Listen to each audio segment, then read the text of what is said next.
Bonjour à tous. Bonjour tout le monde. Nous nous retrouvons cette semaine pour un nouveau verset. Restez connectés, à tout de suite. Ta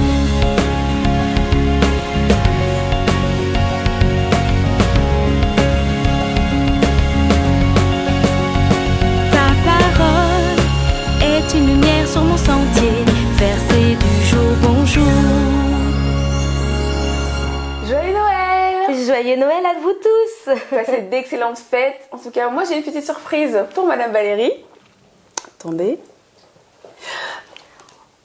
Des chocolats. Oui. Aïe aïe aïe aïe aïe. Merci beaucoup. Je vous en Manuela. Joyeux Noël à toi Merci aussi. beaucoup. J'ai encore une fois joyeux Noël. J'espère que vous avez plein de chocolat à la maison aussi à partager. Sinon, hop, recevez. Comme vous le pouvez. Merci beaucoup. Je vous en prie. J'ai des gourmands à la maison, hein. Ah, donc ça va partir très vite. Oui. Allons à la parole. Oui. C'est Noël. La parole de Dieu nous parle de Noël, de la naissance de Jésus.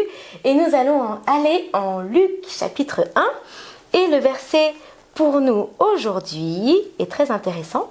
Il se trouve donc en Luc chapitre 1. Donnez-moi quelques instants, s'il vous plaît, pour y parvenir. Ça vous laisse le temps aussi d'aller dans votre Bible.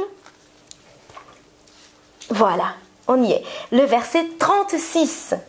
Voici, Élisabeth, ta parente, a conçu elle aussi un fils en sa vieillesse, et celle qui était appelée stérile est dans son 6e mois.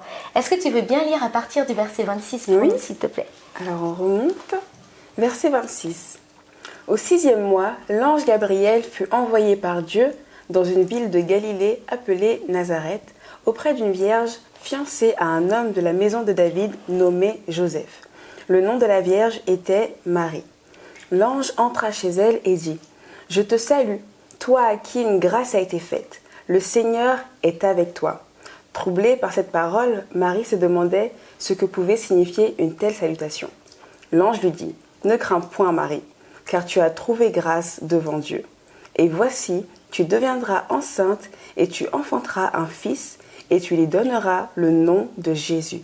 Il sera grand et sera appelé Fils du Très-Haut. Et le Seigneur Dieu lui donnera le trône de David, son père. » Verset 33.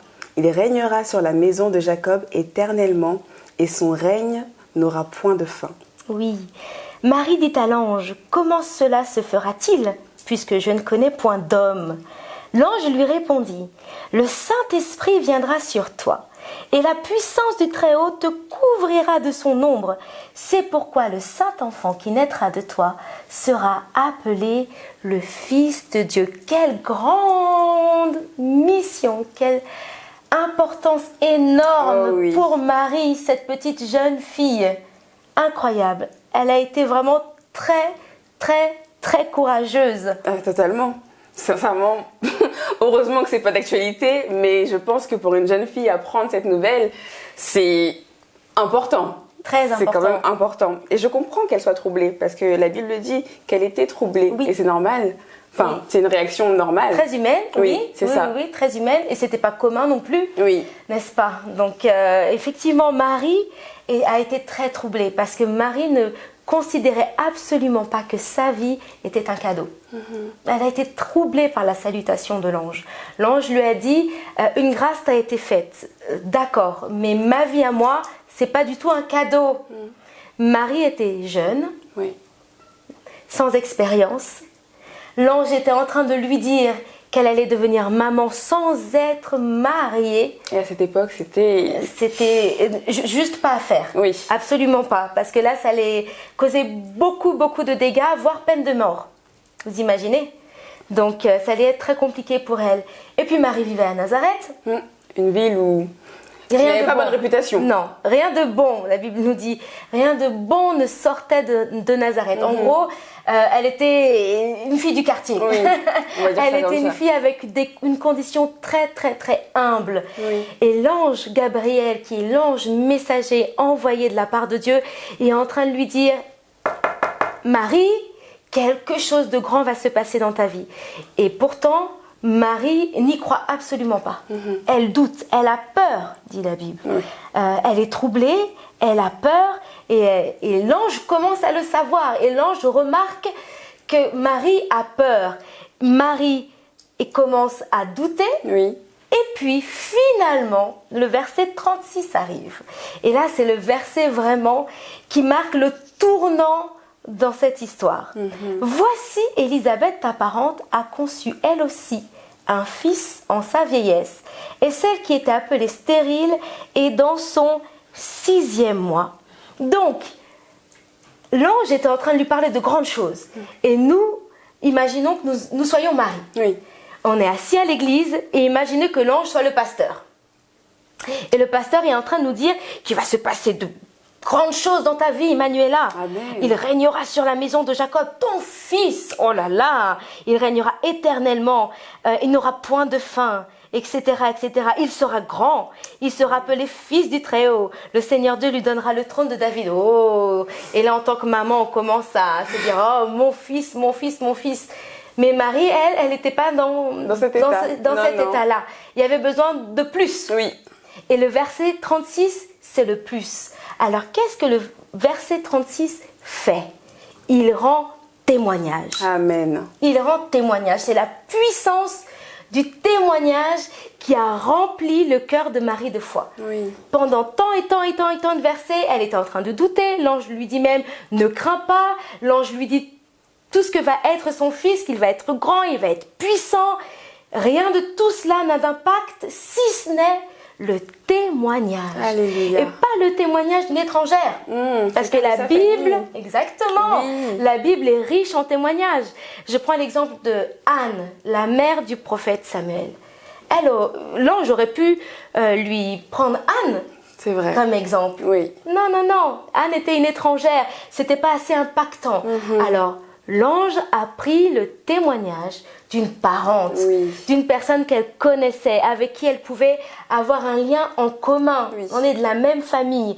Et c'est ce qui se passe ici au verset 36. Donc, elle aussi, elle était appelée stérile. Elle aussi, elle venait, c'était difficile. Ces circonstances étaient difficiles. Mais Dieu a fait un miracle Amen. Dans sa vie. Et puis le verset 37, qu'on connaît bien, car rien n'est impossible à Dieu.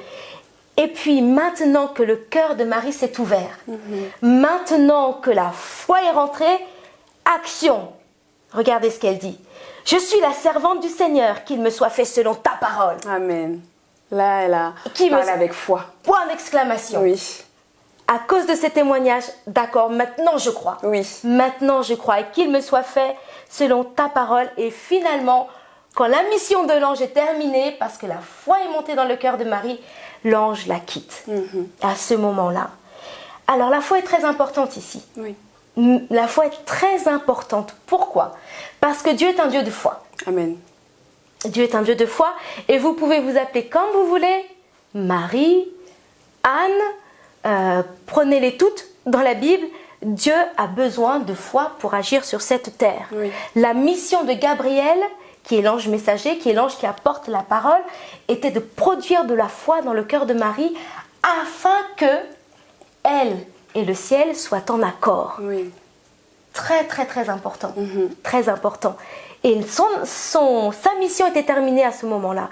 Et puis, lorsqu'on pense à Élisabeth, la mère de Jean-Baptiste. Jean-Baptiste, la mère de Jean-Baptiste, Élisabeth était enceinte de 6 mois. Alors, ça me fait penser à quelque chose. Jean le Baptiste devait précéder Amen. l'arrivée du Sauveur, devait précéder l'arrivée de Jésus. Alors, il est né 6 mois avant Jésus. Si Élisabeth n'avait pas été enceinte de 6 mois, et je vous remets dans le contexte de l'époque, il n'y avait pas d'échographie. Oui.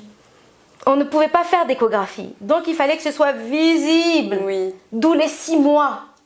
Donc, l'ange est en train de lui dire, tu peux aller vérifier, ça se voit. Elle est enceinte, celle qu'on appelait stérile, celle qui était déjà bien avancée en âge. Elle est enceinte, Dieu l'a déjà fait. Et par le témoignage, la foi de Marie a été édifiée. Et grâce à cette foi, la Bible dit, Marie se leva et s'en alla avec hâte. Action. Ça y est, son cœur était rempli de foi. Ça y est, la terre et le ciel étaient en accord. Et Jésus, notre sauveur, notre cadeau, pouvait enfin arriver à ce moment-là. Alors, qu'est-ce que Noël? Noël, c'est Jésus. Oui. Noël, c'est Jésus, le cadeau de Dieu pour l'humanité. Mais Noël, c'est aussi une saison pour rendre témoignage. Amen. Alors soyez une Élisabeth. Si vous êtes un homme, soyez un Élie. Si vous n'avez pas de cousin ou de cousine qui s'appelle Marie, allez chercher quelqu'un proche de vous. Quelqu'un qui, voilà, que vous connaissez et rendez témoignage. C'est une saison propice, c'est une saison où la foi peut naître dans le cœur de beaucoup. Noël, c'est une saison de foi. Amen. C'est une saison propice pour rendre témoignage. Alors je voudrais vous encourager, vous qui êtes une Élisabeth et qui avez déjà reçu votre miracle, il y a une Marie autour de vous qui attend son miracle et qui attend peut-être le miracle, voilà, qui va même impacter votre vie à vous. Rendez-lui témoignage. Trouve quelqu'un, Emmanuela. Amen. Ben, ça s'est passé cette semaine. J'ai rendu témoignage au GF parce que je cherchais une alternance depuis très longtemps et je l'ai trouvé. Gloire à Dieu. J'étais très contente et mon GF était content avec moi. Donc vous voyez, le GF, exactement, il crée quelque chose. C'est les gens à qui on le partage. Donc on vous invite vraiment durant cette saison et même toute votre vie à témoigner de ce que Dieu fait dans votre vie. Témoigner, Amen. Témoigner. C'est une saison favorable, c'est une saison où il y aura beaucoup de bons fruits parce que la foi va venir à la surface et les gens seront bénis au travers de votre témoignage.